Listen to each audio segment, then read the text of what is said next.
One I hope you all are doing well and I wish you all the best. आपकी stock market की journey अच्छी जाए, आप अच्छे पैसे कमा पाओ guys. And thank you so much for watching my YouTube channel videos. So guys, अभी आने वाला है एक नया आईपीओ बालाजी फॉस्फेट्स लिमिटेड का। तो चलिए आईपीओ डिटेल्स देख लेते हैं। आईपीओ डेट जो है वो 28 फरवरी 2025 से लेकर 4 मार्च 2025 तक है। फेस वैल्यू 10 रुपये पर शेयर। इश्यू प्राइस बैंड 66 रुपये से लेकर 70 रुपये पर शेयर है। मतलब ये एक बुक बिल्ट इशू आईपीओ है। लॉट साइज 2000 शेयर्स का है। टोटल इशू साइज 71,58,000 है। सो 50 करोड़ 11 लाख रुपए कंपनी कलेक्ट करने वाले हैं इस टोटल इशू साइज से, जिसमें से 59 करोड़ 40 हजार शेयर्स जो है वो फ्रेश इश्यूज के माध्यम से आएंगे और उससे कंपनी 41 करोड़ 58 लाख रुपए कलेक्ट करेगी। और बाकी जो है 12,18,000 शेयर्स वो ऑफर फॉर सेल के जरिए आएंगे, उससे कंपनी 8 करोड़ 53 लाख रुपए कलेक्ट करेगी। सो गाइज, ये जो ऑफर फॉर सेल के जरिए जो पैसे कलेक्ट होंगे, मतलब ये ऑफर फॉर मतलब ओ के ज़रिए 8 करोड़ 53 लाख वो प्रमोटर्स के पास जाएंगे, चाहे वो इस पैसे का जो भी यूज़ करे। और फ्रेश इश्यू से जो पैसे कलेक्ट हो रहे हैं 41 करोड़ 58 लाख वो कंपनी के अंदर यूज़ होंगे। ग्रोथ, डेवलपमेंट, एक्सपांशन, कुछ कर्जा चुकाना हो, whatever x y z, लेकिन कंपनी के बेहतर बनाने के लिए जो यूज़ होंगे वो ये पैसे होंगे। सो उसका प्रमोटर्स मैनेजमेंट अपने हिसाब से बेस्ट डिसीजंस लेंगे गाइस। एंड यहाँ पर ये बुक बिल्ट इशू आईपीओ है, जैसे कि इशू टाइप में है। तो जैसे कि ऊपर हमने देखा कि 66 से 70 की एक प्राइस रेंज जब भी होती है तो वो बुक बिल्ट इशू आईपीओ कहलाता है। फिक्स प्राइस इश्यू तब है जब एक मानो कि फिक्स प्राइस ही है, मानो 66 रुपये, तो 66 रुपये ही होता, तो वो फिक्स प्राइस इशू आईपीओ कहलाता। अब लिस्टिंग जो है वो NSE SME पे गाइस होगी। सो ये एक स्मॉल एंड मीडियम एंटरप्राइजेस का आईपीओ है, मेन बोर्ड आईपीओ नहीं है गाइस। एंड इसकी share holding pre issue 1 crore 78 lakh 37 हज़ार 100 शेयर्स है।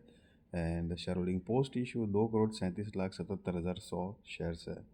सो बेसिकली गाइज, ये जो शेयर होल्डिंग पोस्ट इशू का जो फिगर है उसमें से शेयर होल्डिंग प्री इशू का फिगर अगर आप माइनस करोगे तो आपको फ्रेश इश्यूज़ के जो नंबर ऑफ शेयर्स हैं वो मिल जाएंगे। And market maker portion 3,58,000 shares NNM securities private limited के बिहाफ पे अलग से रखे गए हैं, जो कि ये पर्टिकुलर आईपीओ के लिए मार्केट मेकर पोर्शन बने हुए हैं। Reservation: QIB shares offered not more than 30% of the net issue. Retail shares offered not less than 40% of the offer. And NII HNI shares offered not less than 30% of the net issue है guys। And guys, यहाँ पर anchor investors भी involve है, तो चलिए उनकी details देखते हैं। तो कि बीड डेट जो है वो 27 फरवरी 2025। शेयर्स जो ऑफर करे गए हैं 12,24,000। Anchor portion in size 8 crore 57 lakh. Anchor lock in period end date for 50% shares 30 days 4 April 2025। Anchor lock in period end date for remaining shares 90 days 3 June 2025। So basically company की anchor investors के साथ कुछ deals होती है, जिसमें से एक ये काउंट कर सकते हो क्योंकि वो बड़ा माल उठाते हैं। सो गाइज, इस तरह से कि लिस्टिंग के 30 दिन तक वो एक भी शेयर बेच नहीं सकते। 30 दिन के बाद अगर चाहे तो 50% का हिस्सा ही बेच सकते हैं, और बचा हुआ 50% है वो 90 दिन के बाद ही बेच सकते हैं। तो उसकी अलग अलग डेट दी गई है। हालांकि एंकर इन्वेस्टर्स होते हैं तो एक पॉजिटिव ज़रूर माना जाता है, क्योंकि बड़ा माल उठाते हैं। चांसेस होते हैं गाइस कि ग्रे मार्केट प्रीमियम बढ़े, बट मेरा पॉइंट ऑफ व्यू ओपिनियन आपको बताऊं तो जनरली, मतलब मैं तो नहीं करता हूँ कि कभी भी एक एंकर इन्वेस्टर्स है या कोई बड़ा इन्वेस्टर्स है या इंस्टीट्यूशंस है बड़ी, चाहे आईपीओ हो या नॉर्मल स्टॉक हो, मैं कभी मतलब आपको ऐसे इन्वेस्टमेंट के पर्पज से ये एक सिंगल एजेंडा पॉइंट को काउंट करके कभी भी ऐसे डिसीजंस मेरे ख्याल से नहीं लेने चाहिए। मैं जस्ट ओपिनियन बता रहा हूँ, मैं नहीं करता हूँ इस तरह से। बिकॉज उनकी रिसर्च टीम कितना मतलब कि लॉस खाएंगे, कितना प्रॉफिट करके बुक करेंगे, कितने पैसे इन्वॉल्व करेंगे, बहुत सारी और चीज़ों में फ़र्क होता है गाइस। उनका मनी मैनेजमेंट, बहुत सारी चीज़ों में फ़र्क होता है। उनकी मतलब रिसर्च की डेप्थ जो होती है वो भी एक अलग होती है। उनके पास काफ़ी सारे दूसरे सोर्सेस भी होते हैं। सो एक ये पॉइंट पे नहीं करना चाहिए। और आपने कई बार सुना होगा कि बड़ी बड़ी इंस्टीट्यूशंस होती है उनको भी लॉस होती है। ऐसी बात नहीं है कि उन्होंने पैसे लगाया तो उनको प्रॉफिट ही प्रॉफिट होगा हमेशा, नो। हाँ, यस, बट एक बात ज़रूर है कि थोड़ा पॉजिटिव कहलाता है। अब यहाँ पर आईपीओ टेंटेटिव जो डिटेल्स है, तो आईपीओ डेट जो हमने देखी 28 फरवरी, क्लोजिंग डेट जो है वो 4 March 2025, tentative allotment 5 March 2025, initiation of refunds 6 March 2025, credit of shares to demat 6 March 2025, tentative listing date 7 March 2025, cut off time for UPI mandate confirmation शाम को 5 बजे 4 मार्च 2025 है गाइस। एंड यहाँ पर लॉट साइज़ की बात करें तो रिटेल कैटेगरी में मिनिमम हो या मैक्सिमम एक ही लॉट के लिए अप्लाई करना है। 2000 शेयर्स आ जाएंगे, 1,40,000 रुपये गाइस आपको देने होंगे। एंड एचएनआई में मिनिमम 2 लॉट के लिए अप्लाई करना है, 4,000 शेयर्स आएंगे, 2,80,000 रुपये गाइस आपको देने होंगे। सो ये एसएमई स्टॉक है, तो याद रहे इसमें सिर्फ लॉट्स में डील होगी, सिंगल सिंगल शेयर्स आप खरीद या बेच नहीं पाओगे जब तक कि इसको मेन बोर्ड में शिफ्ट नहीं कर दिया जाता। तब तक लॉट साइज़ जो है लिस्टिंग के बाद चेंज होने के चांसेस होते हैं। एंड सेकेंडरी कि भाई 1 लाख से ऊपर की रकम ही लगती है गाइस एक single lot SME IPO apply करने के लिए। सो ध्यान रहे बड़ी अमाउंट होती है, क्योंकि बहुत सारे ऐसे लोग होते हैं जिनका मतलब टोटल मिला के ऐसे थोड़े थोड़े पैसा जमा करके 4, 5, 6 लाख का तो टोटल इन्वेस्टमेंट पोर्टफोलियो होते हैं गाइस लोगों के। सो एक ही स्टॉक में मतलब आईपीओ में एक लॉट अप्लाई करने के लिए बड़ी अमाउंट जाती है, क्योंकि आपने सुना भी होगा कई बार कि रिस्की भी होते हैं ऐसे में। So just be careful. ज़रूरी नहीं है कि लॉस ही लॉस हो, बट यस रिस्की होते हैं। अगर चल गया तो बहुत अच्छा रिटर्न दे भी देगा, लेकिन नहीं चला तो पैसे भी उसी तरह से गाइस वाइप्ड आउट होते हैं। सो अब promoters, so the promoters of the company are Mr. Alok Gupta and Mr. Mohit Iron, and shareholding pre-issue 100%, shareholding post-issue 69.90% है। अब कंपनी के बिजनेस की ब्रीफ आइडिया ली जाए तो 1996 से इनकॉर्पोरेटेड है। Balaji phosphates limited manufactures and supplies single super phosphate, NPK, granulated and mixed fertilizers and zinc sulfate, all compliant with India's fertilizer control order standards. The company market its product under the brand Ratnam and BPPL to various customers, including retailers, wholesalers, and cooperative with farmers as end users. The product portfolio consists of phosphate fertilizers like SSP, zinc sulfate, and NPK mix enhance plant growth in agricultural soils. The company sells its products in regions such as Madhya Pradesh, Chhattisgarh, Maharashtra, Andhra Pradesh, and Telangana. The company manufacturing unit is in Dewas, Madhya Pradesh.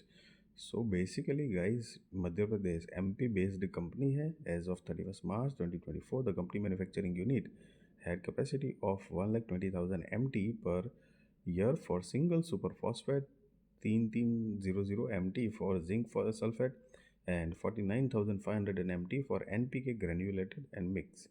As of August 31, 2024, the company employs 40 individuals, including skilled and unskilled labor, administrative staff, management and operation teams. तो 40 लोगों की company के पास team भी है। साथ में guys ये कुछ कॉम्पिटिटिव स्ट्रेंथ दी गई है कंपनी की। एंड अब अगर कंपनी के ऑब्जेक्ट ऑफ फाइनेंशियल्स की बात करें, सो यहाँ पर 31 मार्च 2022, 23, 24 एंड 31 अगस्त 2024 के फाइनेंशियल्स दिए हैं गाइस। ये सारे फिगर करोड़ में है, और ये 31 अगस्त 2024 वाला फाइनेंशियल्स हम नहीं काउंट करेंगे क्योंकि वो फुल ईयर का नहीं है। सो ईयर ऑन ईयर बेसिस पे 31 मार्च 2022, 23, 24 का फाइनेंशियल्स, मतलब ये 2-3 साल में लेट्स सी क्या प्रोग्रेस किया है कंपनी ने, कंपेयर करके देखते हैं। सो असेट देखो ग्रोइंग मोड में है, रेवेन्यू भी बढ़ रही है, प्रॉफिट भी बढ़ रहा है, नेटवर्थ ग्रोइंग है, रिजर्व्स एंड सरप्लस भी बढ़ रहा है, लेकिन टोटल बोरोइंग्स मतलब कि कर्जा जो है वो भी बढ़ रहा है। करीब 19 करोड़ 88 लाख से बढ़कर 33 करोड़ 22 लाख रुपए के आसपास हुआ है। सो गाइज मोटा मोटी अगर बात करें तो कंपनी का मतलब ठीक ठाक डिसेंट परफॉर्मेंस है। Not so good not so bad वाला, थोड़ी बोरिंग्स कम होती, मतलब कर्जा कम होता तो ज़्यादा बढ़िया रहता। और आप देख सकते हो अमाउंट इन करोड़ लिखा हुआ है यहाँ पर। एंड यस गाइस, अगर बात करें कि मार्केट कैपिटलाइजेशन जो है वो 166 करोड़ रुपए के आसपास का है। R O E 18.89%, R O C 16.7%, debt to equity 0.95, R O N W 17.26%, PAT margin 4, price to book value 3.57 है।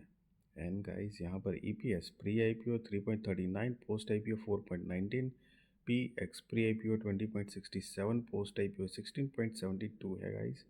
और ये जो नोट है वो E P S pre I P O and post I P O कैसे calculate किया है उसके बारे में बताया गया है। अब ऑब्जेक्ट ऑफ इशू मतलब आईपीओ लाने की वजह, so to meet the capital expenditure requirements, to meet the working capital requirements and general corporate purposes guys. सो just be responsible trader guys, be responsible investor, value your money guys. I really wish you all the best, आपकी stock market की journey अच्छी जाए, आप अच्छे पैसे कमा पाओ गाइस। एंड यस, किसी भी तरह का बाय और सेल रिकमेंडेशन मैं आपको नहीं दे रहा हूँ, वो आप अपने रिस्क रिसर्च फाइनेंशियल एडवाइज़र का पूछ कर करना। और ना ही मैं आपको ये बता रहा हूँ कि आप आईपीओ में अप्लाई करो या ना करो, that is also depend on your risk research, financial advisor को पूछ कर करना गाइस। वैसे आज गाइस यहाँ पर आपने देखा होगा सेंसेक्स की एक्सपायरी थी लेकिन कुछ खास इतनी रही नहीं, बट आई होप जो ट्रेडिंग करते हैं उन्होंने कुछ पैसे कमाए होंगे। एंड यस, स्कैल्पिंग स्पेशली थोड़े पैसे कमा लिए होंगे, बाकी थोड़ा सा स्विंग ट्रेडिंग वाले जो होंगे उनको दिक्कत आई होगी गाइस। सो लेट्स सी कि आगे मार्केट क्या करती है। एंड वीडियो अच्छी लगी तो ज़रूर लाइक शेयर सब्सक्राइब करिए, आपके सारे कॉन्टैक्ट के साथ भी मेरी वीडियो चैनल शेयर करिए ताकि उनकी भी स्टॉक मार्केट की जर्नी और भी ज़्यादा कॉन्फिडेंट सक्सेसफुल और हो पाएगा। Thank you so much for watching this video.